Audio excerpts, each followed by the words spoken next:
여러분 안녕히 주무셨습니까? 참 좋은 아침입니다. 우리 2016년 4월 27일 수요일 말씀으로 드리는 오늘의 본지 함께 합니다. 사무엘상 28장 1절부터 25절까지 말씀으로 같이 합니다. 우리는 1절부터 7절까지만 같이 읽습니다. 시작. 그때 블레셋 사람들이 이스라엘과 싸우려고 군대를 모집한지라 아기스가 다윗에게 이르되 너는 밝히 알라 너와 네 사람들이 나와 함께 나가서 군대에 참가할 것이니라. 다윗이 아기스에게 이르되 그러면 당신의 종이 행할 바를 아시리이다 하니 아기스가 다윗에게 이르되 그러면 내가 너를 영원히 내 머리 지키는 자를 삼으리라 하니라. 사무엘이 죽었으므로 온 이스라엘이 그를 두고 슬피 울며 그의 고향 라마에 장사하였고 사울은 신접한 자와 박소를 그 땅에서 쫓아내었더라.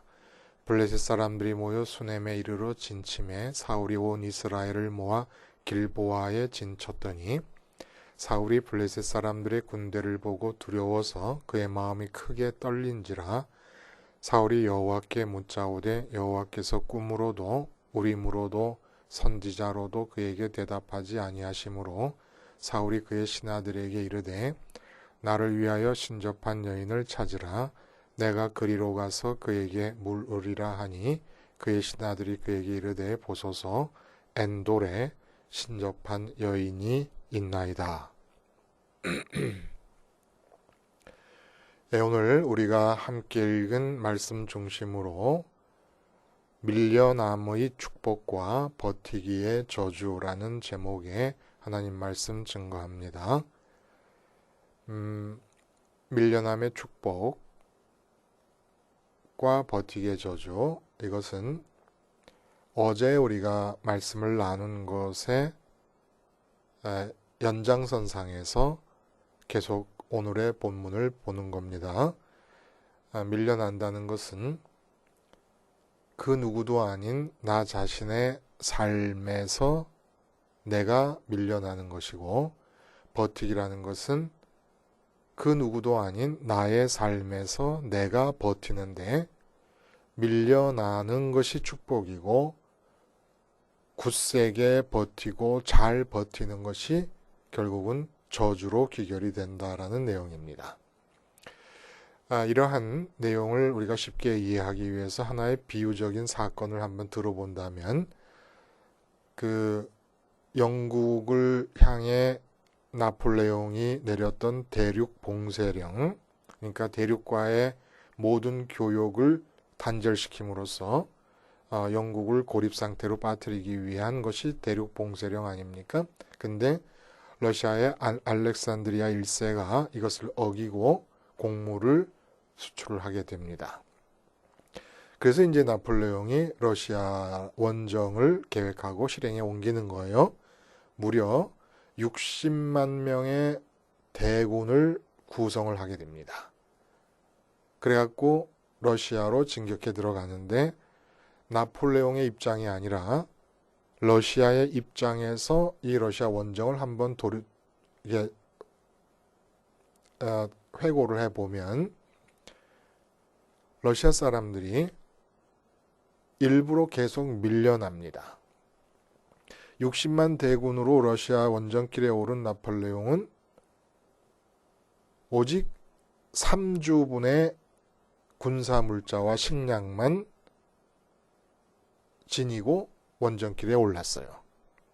근데 러시아가 엄청나게 크지 않습니까? 나폴레옹 군을 맞이해서 계속 일부러 밀려납니다. 밀려나면서 자기들이 있던 자리에서 식량이 될 만한 모든 것들, 군수 물자가 될 만한 모든 것들을 다 불살르고 밀려납니다.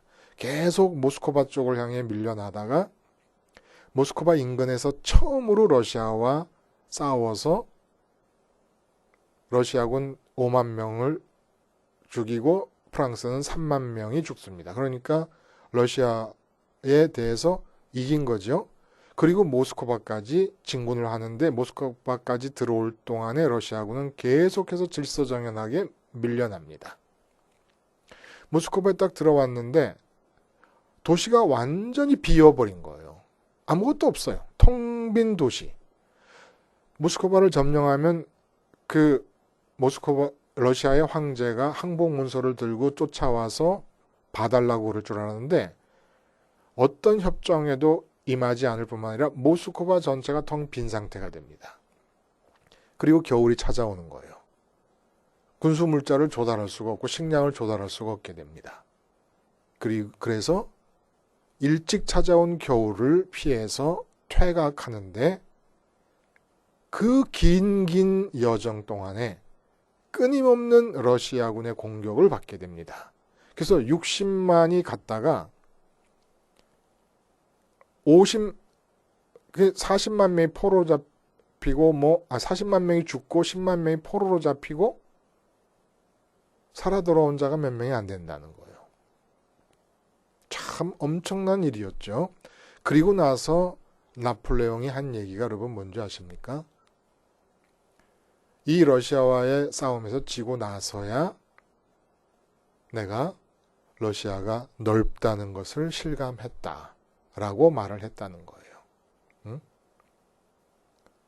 근데 이렇게 밀려나기로 성공을 한 케이스가 바로 독일 나치스가 프랑스를 진격해 들어올 때 파리 시민들이 저항하지 않고 버티지 않고 나치스군을 그대로 받아들입니다. 파리가 파괴될 것을 염려해서. 그래서 결과적으로는 파리가 그대로 다 보존이 될 수 있었던 것이죠. 나치스는 망하고. 이러한 전쟁의 역사 속에서는 버티기로 성공한 예도 굉장히 많을 거예요. 대표적인 게 안시성 싸움이죠. 당태종의 대군을 맞이해서 싸운 안시성 싸움. 그런데 선민이 하나님의 이름을 부르면서 하나님과 관계를 맺게 되지 않습니까? 이렇게 하나님과 관계를 맺도록 부름받은 선민에게 있어서 자기의 삶으로부터 밀려나지 않고 버틴다는 것, 이것은 바로 저주요, 바로 지옥으로 연결이 되는 겁니다.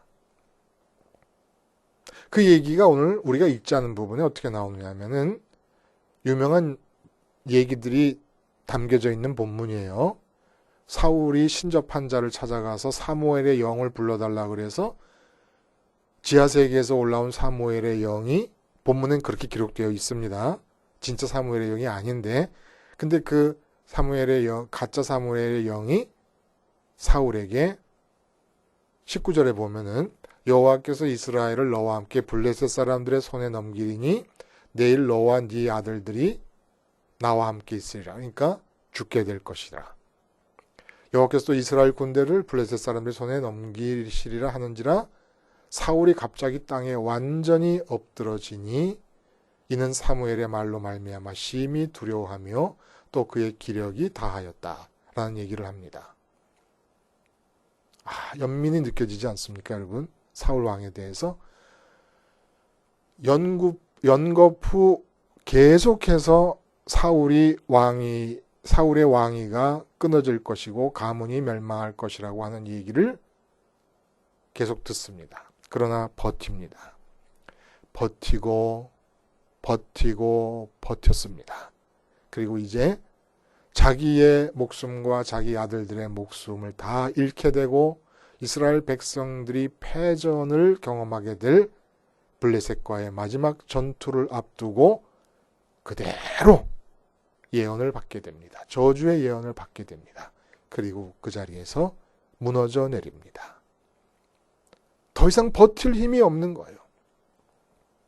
기력이 다하였다. 그 뒤에 보면은 하루 밤낮 음식을 먹지 못하였음이라고 말하고 있지만 우리가 골리앗을 물리친 다음에 다윗이 승기를 잡은 이스라엘의 블레셋을 쳐부실 때 사울이 뭐라 그랬어요?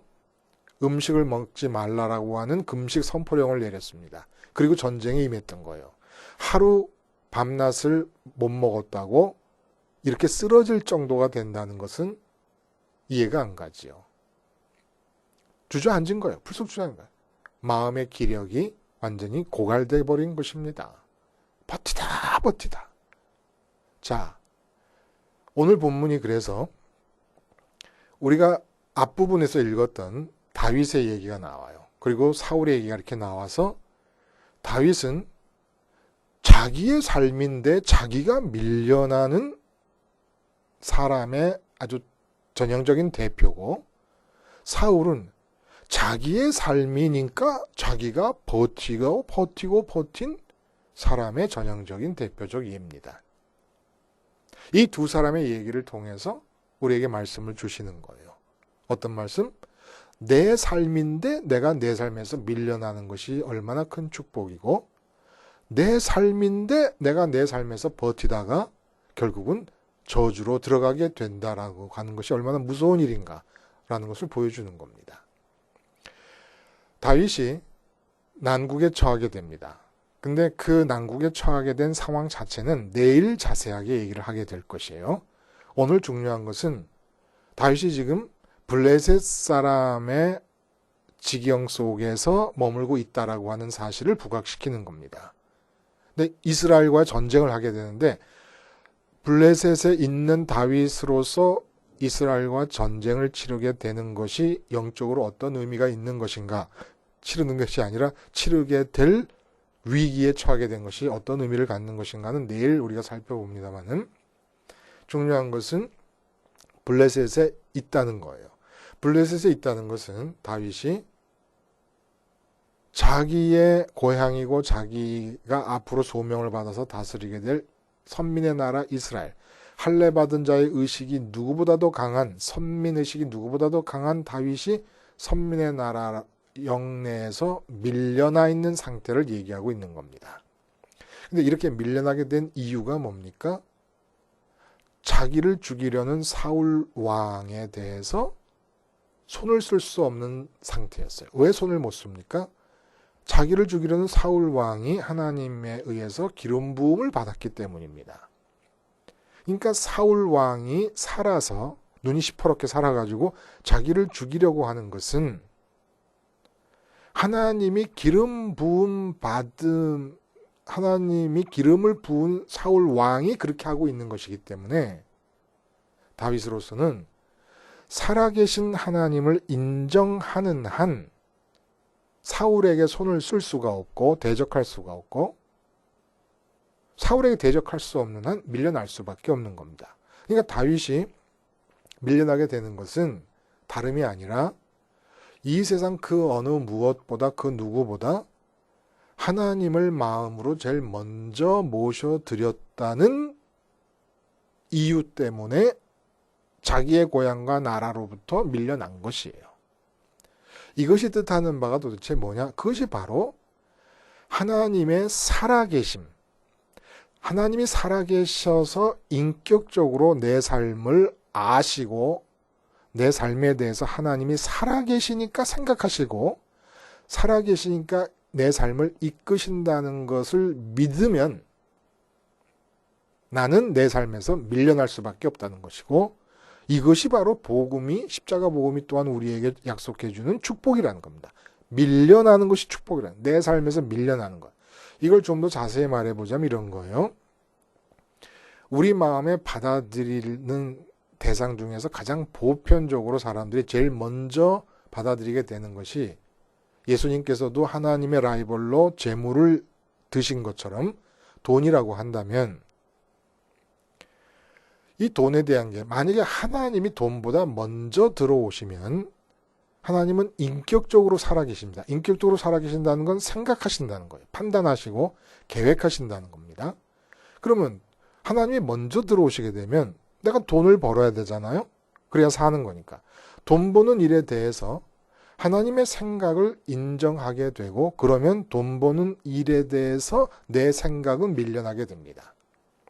이게 바로 다윗이 고향 땅 이스라엘로부터, 조국 이스라엘로부터 밀려난 상황이 비유가 되어서 우리에게 알려주시는 바라는 거예요. 다윗이 그렇게 밀려나서 이방 땅 블레셋에 가 있는 것처럼 그렇게 내 삶에서 나의 주체적 인격은 밀려나야 된다. 하나님을 먼저 받아들이면 내 건강에 대해서도 살아계시니까 내 건강에 대해 하나님이 생각하신다는 거예요. 계획이 있으시다는 겁니다. 그러니까 건강에 대해서 내 생각과 계획이 밀려날 수밖에 없다는 겁니다. 이게 바로 축복이라는 거예요. 하나님 살아계셔. 하나님을 먼저 마음에 모셔드리면 그러니까 이런 취업, 승진, 결혼, 성공 모든 방면에 대해서 똑같은 원리가 적용돼서 얘기가 될 수 있다는 겁니다. 그러니까 이런 이스라엘 영토로부터는 다윗이 밀려나 있게 됩니다. 그러나 다윗이 하나님의 마음 안에 머물러 있을 수 있게 됩니다. 그래서 하나님께서 당신의 마음에 합한 자라고 하시는 이유가 거기 있는 거 아닙니까? 반면에 사울의 상태는 어떤 상태냐? 사울이 블레셋 사람들의 군대를 보고 두려워서 그의 마음이 크게 떨린지라 라고 얘기합니다. 이것은 무엇을 얘기하는 거예요? 블레셋 군대를 보고 왜 두려워합니까? 블레셋 군대 때문에 잃어버릴 것이 두려운 거예요. 다윗은 살아계신 하나님을 잃어버리는 것이 두려워서 그 하나님이 기름 부으신 사울 왕에 대해 대적을 못하고 밀려났어요. 하나님 잃어버리는 게 두려웠어요. 왜냐하면 하나님을 제일 먼저 가졌으니까. 근데 사울이 두려워하는 것은 블레셋 군대로부터에 의해서 잃어버릴 것이 뭡니까? 자기 왕위와 자기의 가정과 자기 통치권입니다. 이게 먼저 들어와 있는 거예요. 그리고 그것을 이제 유지하고 버티는 겁니다. 뭘 버티냐? 하나님 말고 이 세상에서 소중한 다른 것들이 하나님보다 먼저 들어와서 마음과 연합한 상태를 유지하고 버티는 겁니다.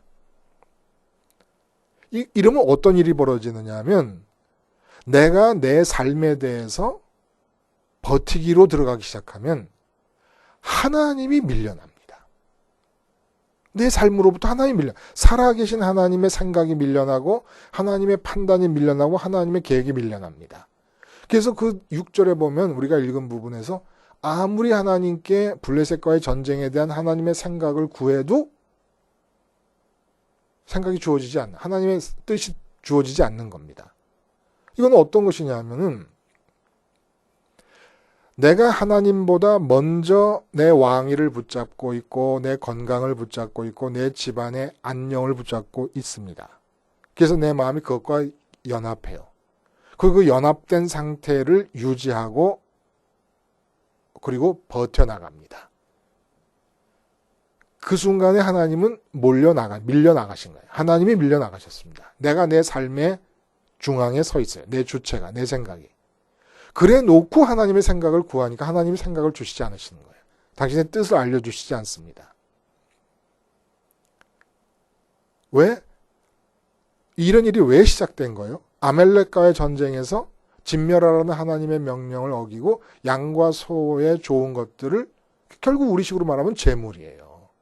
재물이 하나님보다 마음에 먼저 들어와 있었기 때문에 그 재물과 마음의 결탁을 무엇으로도 끊고 싶지 않았습니다. 그래서 버티는 거예요. 하나님의 말씀에도 불구하고 진멸하라는 말씀에도 불구하고 버틴 겁니다. 그 결과가 지금 이렇게 나타나는 거예요. 오늘의 저주로. 요번 블레셋 전쟁에서 너와 내 아들들이 다 죽고 이스라엘 백성들이 블레셋에 완전히 패배할 것이다. 그리고 주저앉게 됩니다. 나폴레옹이 러시아와의 전쟁에서 진 뒤에야 러시아가 정말 넓다는 것을 실감했다고 하는 말처럼 버티고 버팀으로 자기 인생을 일관해 나가다가 마지막에 주어진 저주를 실감하게 됩니다. 그리고 주저앉습니다. 이렇게 버티기 위해서 나타나는 버티기 위한 방법으로 사울이 채택하는 게 뭐예요? 하나님께서 대답을 안 해주세요. 왜냐하면 하나님을 밀어냈으니까. 그러니까 하나님의 마음으로부터 사울이 밀려났어요. 왜? 자기 삶에서 버티고 있으니까. 자기 삶에서 자기 삶을 풍족하게 할 수 있을 것이라고 믿어지는 세상의 소중한 것들을 붙잡고는 그 마음과 세상 것들과의 결탁을 유지하고 버티고 있으니까. 하나님이 밀려나신 겁니다. 이럴 때 나타난 것이 뭐냐 하면은 영의 세계를 내가 부릴 수 있고 내가 노예처럼 시킬 수 있고 관장할 수 있는 영의 세계와의 접속을 시도합니다. 그래서 신접한 여인을 찾은 거예요. 그래서 사무엘의 영을 불러달라고 부탁을 하잖아요. 그래서 사무엘의 영이 나타났다고 얘기해요, 성경은. 근데 성경이 이렇게 얘기하는 건 자명한 사실이기 때문에 마치 진짜 사무엘의 영이 나타난 것처럼 얘기를 하는 거예요. 어떤 것이 자명하냐? 영의 세계의 판도는 전체적으로 하나님의 통치권 아래 놓여 있습니다. 통치권 아래 놓여 있는 영의 세계 중에서 하나님께 속한 부분이 있고 하나님께서 진노와 심판의 대상으로 여기시고 있는 영역이 있어요. 둘 다 통치 영역 아래 있는데 하나님 것이 있고 하나님이 내치시는 영역이 있다는 거예요. 사탄의 영역이에요. 그것이. 근데 사무엘의 영은 신접한 자가 불러서 나타날 수 있는 영이 아닙니다. 하나님에게 속한 것이고 하나님의 관장 아래에 있는 것이지 어디 신접한 자는 하나님이 돌로 쳐 죽이라고 한 자인데 그런 사람이 불러낼 수 있는 영이 아니지요. 근데 우리 현실에서도 무당들에 의해서 무당들이 마치 돌아가신 어머니의 영이 임한 것처럼 얘기할 때가 있어요. 그래서 어머니와 나만이 알고 있는 기억을 무당이 얘기할 때도 있습니다. 어머니의 목소리를 얘기하고 어머니가 있었던 일들을 기억해내서 아무도 모를 일들을 나만 알고 있는 일들을 얘기할 수도 있습니다. 다 마귀가 변장하고 나타나는 거예요. 이 세상 그 누구도 죽은 자의 영을 현실 속으로 불러낼 수 있는 자가 아무도 없습니다. 근데 마귀가 삼촌의 영인 것처럼 죽은 고인이 되신 어머니의 영인 것처럼 결혼하지 못하고 죽어서 너무나 속이 상한 원한이 맺힌 무슨 처녀 귀신 처녀의 영인 것처럼 억울하게 죽임을 당한 어린아이의 영인 것처럼 나타난다는 거예요. 다 가장하는 겁니다. 결국 이 세상에서 하나님 말고 다른 좋은 것들이 있어서 내가 마음이 하나님보다 먼저 그것과 연합하고 그 연합 상태가 버티기로 돌입하게 되면 영의 세계를 현세의 소원을 위해서 불러들이려고 할 때 내가 자발적으로 내 발걸음을 옮겨서 악마와 손을 잡기 위해 나가는 것이 됩니다. 그러니까 우리가 돈이 먼저 마음에 들어오고 자식이 먼저 마음에 들어오고 내 건강이 먼저 마음에 들어오고 내 취업이라든지 승진이 먼저 마음에 들어와서 마음이 연합된 상태에서 그 연합 상태에 버티기로 진입해 들어가면서 하나님의 이름을 부르고 기도하고 철야하면 40일 금식 기도하면 그렇게 부르는 하나님의 이름이 망령태에 일컫는 것이고 단언할 수 있습니다. 그냥 지옥으로 가면서 하나님의 이름을 부르는 겁니다. 죄가 뭐예요? 죄가. 마음이 하나님 말고 다른 것과 먼저 연합된 상태가 죄의 상태인 겁니다. 마음과 뜻과 힘을 다해 하나님을 사랑하라. 근데 그 마음으로 뜻과 힘을 다해 하나님과 연합해야 될 그 마음으로 이 세상 돈과 연합하고 자식과 연합하고 그리고 나서 하나님의 이름을 불러요. 이건 신접한 자가 악마의 영을 불러내는 것과 똑같은 일이란 말입니다. 사무엘의 영을 불러낸 그 사울이 주저앉을 정도로 마지막 저주의 선언이 주어지게 되는 거예요. 여러분, 예수님의 이야기를 기록한 마가복음에 보면 이 귀신들이 예수님이 정확하게 하나님의 아들, 그 당시로는 제자들조차도 모르고 아무도 모를 때 이 귀신과 악마와 사탄만이 예수님이 하나님의 아들이라는 걸 알고 얘기를 하는 거예요.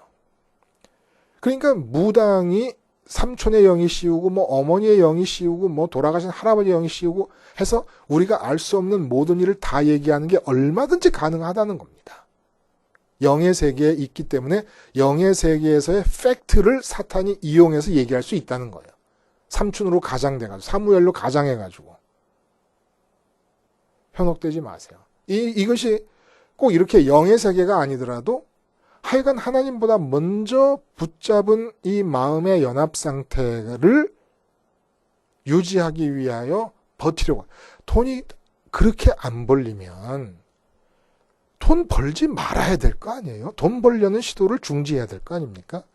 그렇게 건강을 유지해 보려고 해도 자꾸 몸이 망가지면 마음을 건강에서부터 떼내야 되는 거예요. 그 왜 버텨요? 자식, 이게 마음대로 됩니까? 그렇게 내 마음대로 안 됐으면 자식과 내 마음이 연합된 상태를 버티려고 하는 것이 포기돼야 되는 거 아닙니까? 하여간 지지리도 끈질겨요. 버티다 사울이 마지막에 저주의 최후의 말을 듣고야 끝나는 것처럼 주저앉고 마는 것처럼 그렇게 돼야 실감을 하는 거예요. 나폴레옹이 러시아 원정을 실패하고 나서야 러시아가 넓은 걸 알았다고 넓은 것을 실감했다고 하는 말처럼 버티기로 인생을 일관하고 나서 마지막에 가서야 이것이 얼마나 큰 저주라는 것을 실감한다. 이런 바보들이 어디 있습니까? 예? 돈 벌려고 한두 번 시도해봤는데 안 벌렸어요? 그러면 돈 벌 생각하지 마요, 이제는. 그리고 이제는 하나님 벌려고 작정하는 겁니다. 하나님 벌 수 있도록 왜 열어주신 길을 가지 않는 거예요? 그 길이 뭡니까? 십자가의 길이에요. 십자가에서 죽으셨어요. 왜 죽으신 겁니까?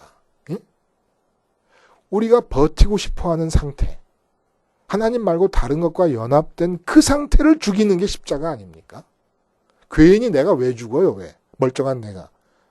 하나님 말고 다른 것과 마음이 내 살처럼 연합된 그 상태가 죽어야 되는 거예요.